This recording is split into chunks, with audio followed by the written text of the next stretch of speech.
নাও আমাদের ডায়াগনোসিসটা এস্টাবলিশড হয়ে গেছে মিনহোয়াইল, এরপরে আমাদের we should to go for treatment.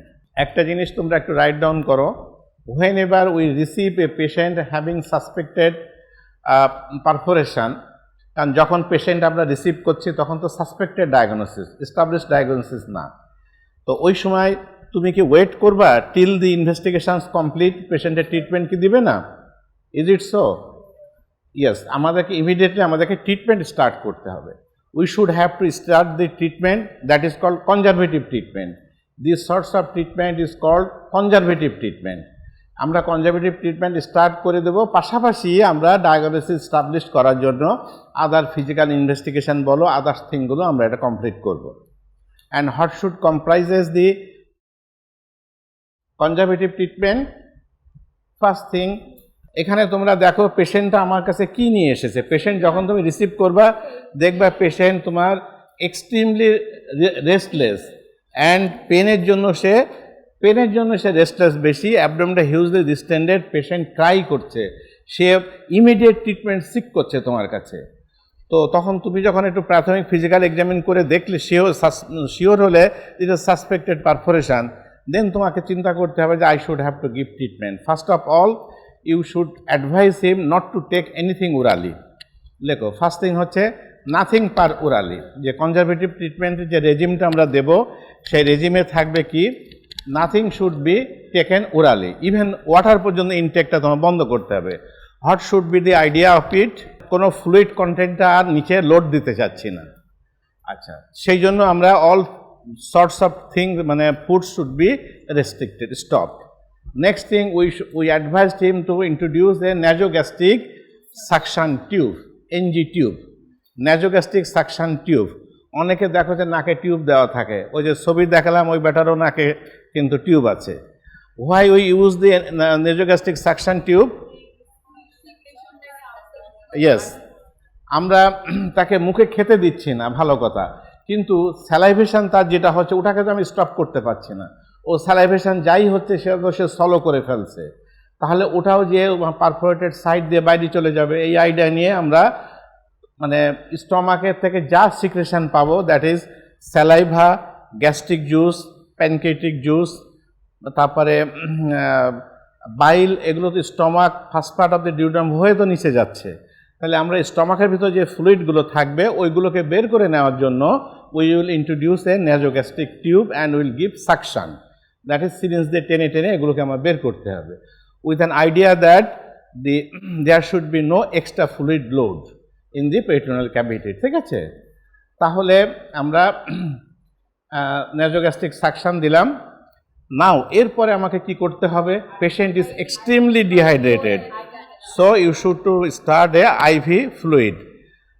White bore cannula দিয়ে তোমাকে আইভি ফ্লুইড দিতে হবে। What sorts of fluid should choose here? এক কথায় বলবা যে ইলেকট্রোলাইট কন্টেইনিং ফ্লুইড আমরা সেখানে দেব। ওকে, বিকজ এখানে মেন ঘাটতি হচ্ছে তোমার ইলেকট্রোলাইটের, so we should use electrolyte containing fluid. ঠিক আছে, আচ্ছা, তারপরে কি দিব? তারপরে কি আসছে? আমরা ওখানে পড়েছি যে ব্যাকটেরিয়াল পেরিটোনাইটিস হয়, তো সেখানে আমরা ব্রড স্পেকট্রাম অ্যান্টিবায়োটিক স্টার্ট করব। আর কি করব? নো, তার আগে ইয়েস, পেশেন্ট তো ব্যথায় ছটফট করছে, so we need to use analgesics. What sorts of analgesics should choose here? NSAID? Why not? Yes, আরও পারফোরেশনটা করতে পারে, আমরা জানি না ওই স্টেজ পর্যন্ত যে whether this perforation has occurred due to মানে peptic ulcer disease or NSAID origin, আমরা জানি না। That is why we should to obviously we should not to use NSAID analgesics, rather we should to use narcotic analgesics, preferably pethidine। ঠিক আছে, narcotic অ্যানালজেসিকটা আমরা এখানে তোমরা বলবে যে আমরা নার্কোটিক অ্যানালজেসিক ইউজ করব। ঠিক আছে, আচ্ছা, এরপরে কি দেবে? Yes yes, we should to use PPI. কেন পিপিআই? আমরা ধরে সিট ডাউন, আমরা ধরে নিচ্ছি যে এটা তার একটা হাইপার অ্যাসিডিটির প্রবলেম তার ছিল, যে কারণে আমরা এনএসআইডি দিচ্ছি না, সেই কারণের জন্যই তাকে আমরা অবশ্যই তাকে একটা পিপিআই দেব। ঠিক আছে, তাহলে এই পর্যায়ে গেলে আমার ট্রিটমেন্ট দেওয়াটা কমপ্লিট হলো। এরপরে সিজার যেটা দিতে চাচ্ছে সেটা তোমাকে দিতে হবে। Why we should to use catheter here? No, urine output দেখতে হবে। ইউরিন আউটপুটটা যদি তোমার এডিকুয়েট থাকে তাহলে আমরা বুঝবো যে পেশেন্টের শকটা কম আছে বা শকটা ম্যানেজ হয়েছে। অথবা যদি প্রথমে ইউরিনটা কম পাই আমাদের আইভি ফ্লুইড বাড়াতে হবে, বাড়ায় আমাদেরকে এটাকে কন্ট্রোল করতে হবে। ঠিক আছে, তাহলে এইগুলা হলো আমাদের কনজারভেটিভ ট্রিটমেন্ট।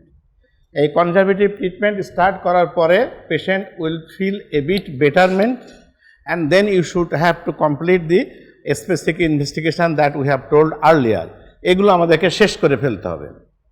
এখন শেষ করার পরে এর definitive treatment only is the surgery.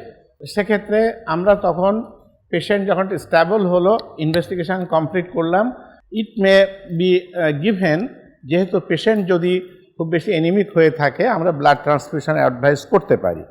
ঠিক আছে, তবে এখানে মেন স্টেম হচ্ছে যে IV fluid, electrolyte containing fluid. আচ্ছা, পেশেন্টকে আমরা এবার অ্যাডভাইস করলাম যে আমাদের সব কিছু কমপ্লিট হয়েছে, you have got a perforation there and you need to seal the perforation and you have to wash out the obnoxious things which comes out from the intestine and accumulated in the peritoneal cavity. তো patient agree করলো, agree করার পরে তোমাকে তখন anaesthetic check up যেগুলো লাগে সেগুলো করে নেয়, you should to go for surgery.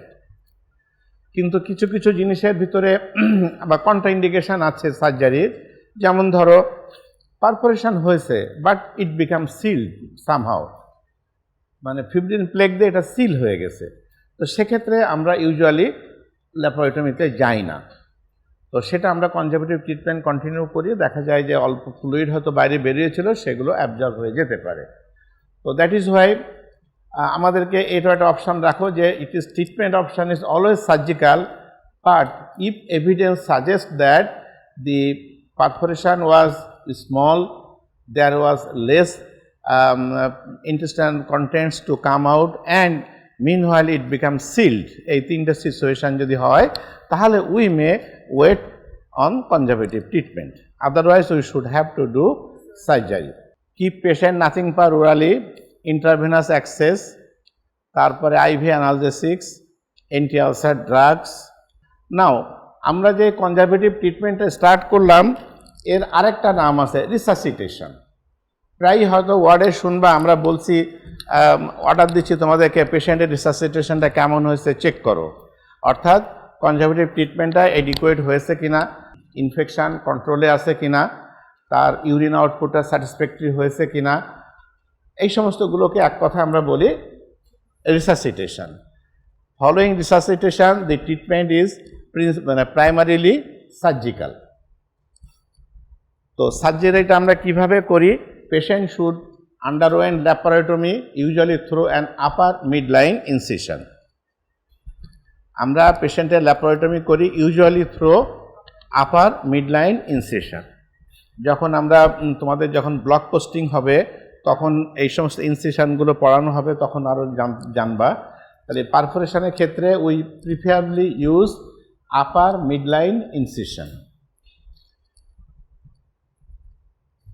The most important component of the operation is through peritoneal toileting to remove all the fluid and food debris.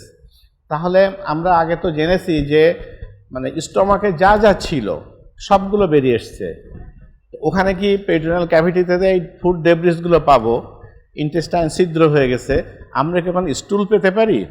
স্টুল কোথায় তৈরি হয় রে? সিকামে। তা is there perforation in caecum? No.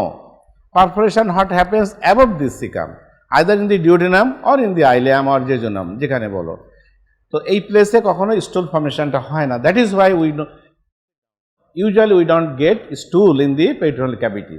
আমরা এখানে পাবো কি? ফুড ডেব্রিস পাবো। তাহলে যখন আমরা ল্যাপারোটমি করলাম by means of upper midline incision, দেওয়ার পরে দেখলাম কি huge peritoneal fluid there that should be drained out by means of a sucker mesh.